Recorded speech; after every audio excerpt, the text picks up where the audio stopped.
Life is Are you hard, gonna welcome everybody?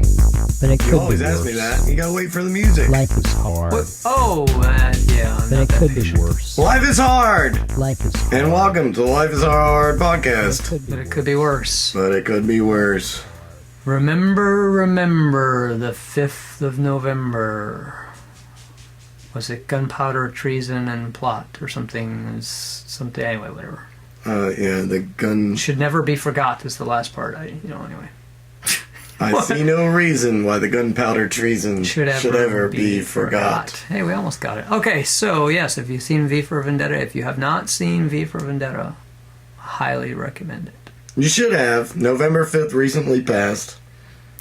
And it's pertinent to the current situation in the world. This whole terrorism, people giving up their rights because they're afraid, saying, protect us, giving the government the power to just rule over the people and tell them when and where they can go. And According to the stuff that I've seen, governments have been doing that for ages and ages and ages.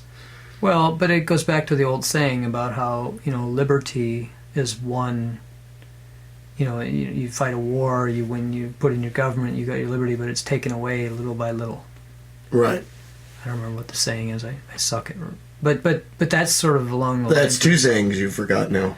I always forget sayings, but I see no reason why it should ever be forgot. exactly. But yeah, I think V for Vendetta really just gives a good case for what happens when you're afraid and then you basically concede your rights to the government in the name of safety. And the government is the one that planted the fear to begin with on purpose to get you Well, and to that, capitulate. when they did that movie, by the way, it was shortly after 9/11, and they were basically kind of saying Bush set up the 9/11 attack because they were kind of, they didn't- Conspiracy theorists. yeah, and they didn't like Bush. But there's still, even if Bush didn't set up the 9/11 attacks, he took advantage of those attacks and used them to basically propagate his own war. And, Oh, yeah. and make things worse. Patriot Act, the executive orders. Yeah, so if you look at it from the perspective of, our government sort of kicked the hornet's nest. They made the situation worse. The drone strikes are constantly creating angst against our country and causing more radicals to show up. So we're not really solving the problem. Our government's sort of exacerbating the problem, and then in doing so, telling that when these things happen, like what's happened in Paris, they're like, look, we must be vigilant. You must give us the keys to the castle and take off your shoes before you get on the plane and all these things because we must protect you from all these evil things that are happening in the world. I don't think they have a motive to solve the problem, really, because as long as we've got this looming terrorism, especially if it's not actually happening here, we haven't really had a terrorist strike in this country in a long time, especially not one that was foreign. We've had terrorist strikes from internal, if you don't call these different shootings. We don't call them that, though. When somebody walks into the theater and shoots a bunch of people, we don't call that a terrorist strike. We just say, well, it's some deranged guy. Well, I think the difference, and this makes, to be fair, this makes sense to me. A terrorist attack would be like coordinated, and then afterwards, hey, we attacked you because you're messing with us, and here's why. When some nutcase goes into a theater and shoots up a bunch of people, there's no It depends on his motivation, though. there's no thesis behind it. There's no. Yeah, I understand. He may have his reasons in a suicide note, but he doesn't have a group. Yeah, but technically a terrorist does what they do in order to create terror. So if and we don't know sometimes what these people's motivation is. If you go in thinking, I'm going to show them, they're going to be afraid to go to a theater after this, or they're going to be afraid to go to school or whatever. They're going to be afraid to go to a football game because they're going to plant a bomb in a stadium. It's terrorism. Now, it's domestic terrorism, and it may not always be terrorism. Again, these people are, their motivation is in question. And I'm not saying that it's all terrorism. I'm just saying, basically, that we haven't had an actual foreign terrorist strike. Somebody might argue with me and say we've had problem, I guess the bombing in Boston. Right. Or even foreign embassies. U.S. embassies in foreign countries. Yeah, but Didn't that happen somewhere? Benghazi. Right. Okay. But again, though, I don't, I don't want to stretch this thing too thin. At the same time, we've been relatively comfortable in this country. If you compare the U.S. to, a lot of the countries that actually deal with this stuff all the time, we've been pretty cozy. Some would argue, though, that that's because of our military presence. That's because we're on the offensive. And those are the same people who say that Obama has done absolutely nothing to keep us safe. And we've almost had 8 years of Obama, and yet we're relatively safe. So they talk out of both sides of their mouth. Depending on what point they're trying to make, they'll pick a different factoid to go with. They'll say, oh my God, we're in grave danger because of Obama. Obama's not doing anything. He's a pushover. He's a Muslim. He's this, he's that. And then at the same time, they'll say, oh yeah, we're safe because we've got a strong military. Well, who's in charge of our military? Right. Anyway, so the whole thing is crazy. But my original point, though, about this looming terrorist threat, I was just saying it hasn't actually been striking us lately, but the looming terrorist threat is there. It's a tool. And I mean, if you look at the news is always playing up what we're supposed to be afraid of, whether it be a racist situation, the cops, waiting around the corner to shoot us at any moment, the terrorists overseas, the Syrians coming over to be integrated into our society that could be terrorists. The media, and to be honest with you, I merge all this stuff. Media, large corporations, government, they're all one in my mind. The power structure out there wants us to be afraid because you can control people with fear. Oh, yeah. And to me, that's the moral of V for Vendetta. I mean, that's the whole... If you don't get that from the movie, then you're not seeing it the way I do. I just see that movie as like people were being controlled by fear. And of course, it's a movie, so you've got some comic book character who shows up and rescues everybody. But in real life, it doesn't happen like that. I mean, how do you, as a people, reorganize or take control of your government once your government has basically, usurped the political process and convinced people that they have to be afraid and they have to be afraid of each other? Like we're now totally split in this country, almost 50-50. One side says, oh my God, they're trying to take away our guns. And the other side says, hey, oh my God, people have guns. Yeah. That's what the other side says. Well, that and the ones that seem to want the guns also seem to want to enforce some sort of religious morality in the country. I don't know why those two go together. Yes. But they seem to. And what would Jesus do with an AK-47? Well, we would cite the First Amendment and say we don't care what Jesus would do. And that's that's the disconnect. But they obviously don't care what Jesus would do either, so I don't know that that's even, they cherry pick the hell out of their belief system, whatever suits them. Right. Well, and it's not everybody does, I think, to a degree. Yeah. I mean... Yeah, some people cherry pick the good stuff. Well, but I'm saying, like, the Islam that everybody's afraid of is cherry picked by those people on that extreme. Absolutely. To be a religion of join or be killed kind of mentality. Like the religion as a whole, if you don't cherry pick it, really doesn't say that. It's similar to Christianity. It preaches peace, exactly like Christ did. Or the Bible says Christ did, or however you want to look at it. But and he wasn't necessarily consistent, but the New Testament's definitely a nicer message than the Old Testament. There's no doubt about that. Yeah, right. But you'll be hard pressed to find Christians that follow that en masse. I'm not saying there aren't those that don't, but the large collective of Christians are generally people that are forcibly against anything that might violate their religion, if that makes sense.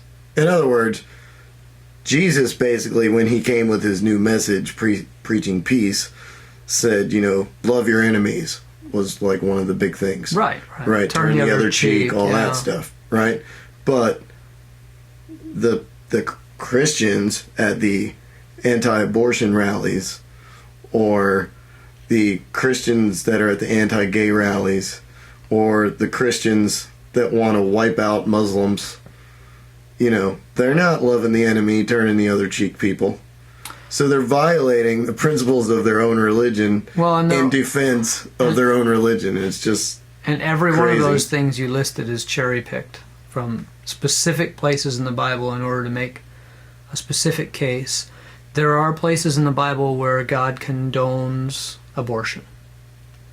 In the Old where he condones it? Absolutely. In the Old Testament, he says, and I don't want to get like really quoting here because I can't remember exact words, but basically, if you think your spouse has been unfaithful, you can make her drink some toxic thing that will cause her to abort her fetus, and if she doesn't, then she wasn't unfaithful, and if she does, she was, or something. It's some stupid ass crap from the Old Testament. It's like a magic test. Yeah, it's like a lot of things. It's like seeing if a witch, floats, tie her to a brick and throw her in the water and say if she and what's worse is if she floats, she's a witch, and if she doesn't float, she's not, but she drowns either way. Right. And if she floats and she doesn't drown, then you kill her because she's a witch. It's the same crap, and then and then on the gay side, if she weighs the same as a duck, exactly, then she'll float. She's a witch. She's wooden. She's made of wood, and therefore a witch. Absolutely, but yeah, and that's exactly. I mean, that's a great reference. I don't think that came from the Bible, though. No. Yeah. Anyway, but back to my point though, is they cherry pick the abortion stuff that I don't even know. To be honest with you, I don't think there's anything in the Bible that says anything about a fetus, being human or being. And they just say there is something in the Bible that says something about conception, and life beginning at conception, and then they use that to be like, once that baby's conceived, that's it. But then on the gay rights thing, the attacking gays, it's an abomination, right? Well, there's all kinds of things in Leviticus where they get this from that are abominations, and things that we do every day, including not honoring the Sabbath day and eating seafood and whatever. So they cherry pick the one thing that they want to use to attack people. And this is true of all religions. It's true of Islam and Christianity and everything. Now, the one thing I will say about Christians is I think the reason we don't see Christianity as being the same as Islam is because more people tend to cherry pick the good stuff. We've got a huge population of Christians who like to look at Jesus' message. They practically ignore the Old Testament. And a lot of them will argue that the Old Testament was thrown out when Jesus came along, which is, Jesus actually says he did not come to replace the law or to throw, but doesn't matter. They believe the Old Testament's irrelevant. I agree with them. I mean, I don't necessarily consider myself a Christian. I consider myself spiritual, but if I were to be a religion, I would be Christian.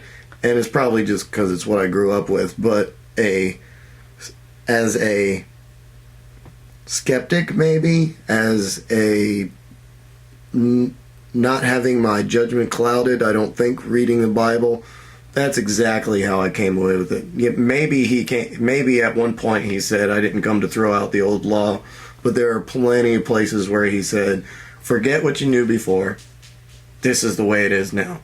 Forget what happened before, forget what the old thing says. Yeah, and what he meant by that was, the new law. I'm here to save you, because before, if you did one of these things, you would go to hell. Now, knock yourself out. No, he said in one of the most famous ones, he said, it used to be an eye for an eye. Right. I came to do away with Sharia law. Yeah. Right, that doesn't matter anymore. Now I'm telling you, if somebody wants your jacket, give them your shirt too, or whatever. I don't remember exactly but that was the general gist of it. And so for the most part, everything that he said did contradict the Old Testament. The Old Testament was a vengeful, wrathful God. You will listen to me or else you will pay the price. I will flood the earth. Sure. I will make you kill your firstborn, blah, blah, blah, blah, blah. But you understand that the reason the New Testament came along is because the Catholics were losing, well, at that time they were Jews, but they were losing people like crazy. The religion was dying. So they wrote the New Testament. They created the kinder, gentler message to bring more people in. Well, I mean, that's the skeptic's viewpoint, I guess. Actually, that's pretty much a historical account. You won't find it in the Bible, but it's historically based.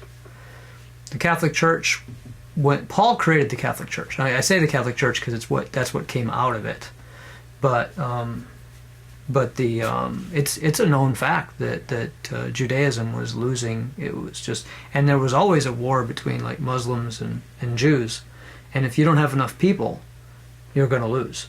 And of course, eventually, you're just going to. People are power. If you have a religion, if you have a cult, you need more people. Right. If you lose people, you have to do something to bring them back in. So they created the new message, and that's a historical fact. You can go back and study the history of it. And to bring the concept full circle, then that is what's going on with ISIS currently, is that they need more people, so they're on this giant recruiting mission. Except the trouble is they're going about it all wrong. They're making enemies everywhere. They're making enemies with Europe and Russia and even Egypt now they're. Oh yeah. I mean they need to take the example. Right. Yeah, they need to take the example of the Catholic Church. They need to come up with a kinder, gentler message, and say, hey everybody, we've got this new doctrine that everybody can get into, and it's not so rigid. You don't have to kill all your friends. If somebody happens to leave the religion, they don't suddenly become, you don't suddenly put a death sentence on them. I mean, but back to the Christians in this country. Christians really do, like you said, they look at the New Testament and they say that's what we adhere to. And the New Testament is a kinder, gentler message. It's not about going out and killing everybody. So that's a good thing. I mean, Christians tend to be more friendly, more accepting, more tolerant, and I don't know what's going on with this recent, polarization with the gun nuts being. There they go. They're onto us. Added sound effects. Yeah, if you can hear that. But yeah, I don't know what's going on with this recent thing. Like why we're suddenly becoming so militant. But clearly, it's not Jesus' message that these people are practicing. Right. So, in spite of the fact that I don't believe in any of this stuff, I know what Jesus, wrote pretty well, or what he said according to the Bible, and it's not even close. Jesus would not have carried a gun. Are you sure? Positive. I think he might have. He didn't carry any weapons. He might have shot some Muslims in the back, I think. He probably would have paid somebody else to do it. One of the terms I've heard about Jesus is he was the first, not the first, he's the most famous Buddhist. Yeah. Or something. Yeah, there's actually truth to that. And I have to wonder if he were here today, if we could actually interview him, if he really existed. We should have him on the podcast. That would be great if we could. I'm waiting for his second coming. If he comes, we'll interview him. That would be awesome. I don't know where we post something so that when he shows up, we can get his attention. I think if you just pray about it, he'll know. He'll hear you. Yeah. Yeah, that never worked. Dear Lord, should you decide to come back, as you promised, please let us interview you for the Life is Hard podcast. I've never had any luck with that. Well, it doesn't hurt to try. What's the worst he could say? No? Maybe we can send him an email. Yeah. Jesus@heaven.com. Isn't that what happened on that one movie where God stepped out and let somebody else take his place? His email box was filling up. Yeah, it was Bruce Almighty. Yeah. With Jim Carrey and Morgan Freeman. Yeah, there was great wisdom in that show.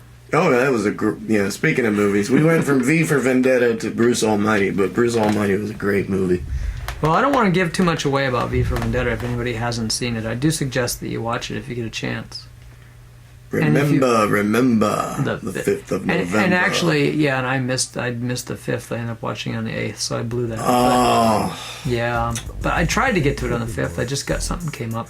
The thing is that I guess the reason I say you should watch it, even if you've seen it before, watch it again. And that brings to the conclusion another episode of the Life is Hard podcast. Oh, wow. Yes, it's that time already. Well, go check us out on YouTube and give us a thumbs up, subscribe. Yes, make your friends do the same thing. Without you, the revolution is not possible. Right, leave us some comments and send us comments to comments@lifeishardpodcast.com. I'm not sure what we're revolting about, but we're certainly revolting. Yes, we are. Life is hard. No, I mean we're revolting. Oh, that's true. Life is hard. Yeah, it's like, oh my god, those guys are revolting. Could Another be one of them worse. language things. Life is hard. But it could be worse. Life is hard. But it could be worse.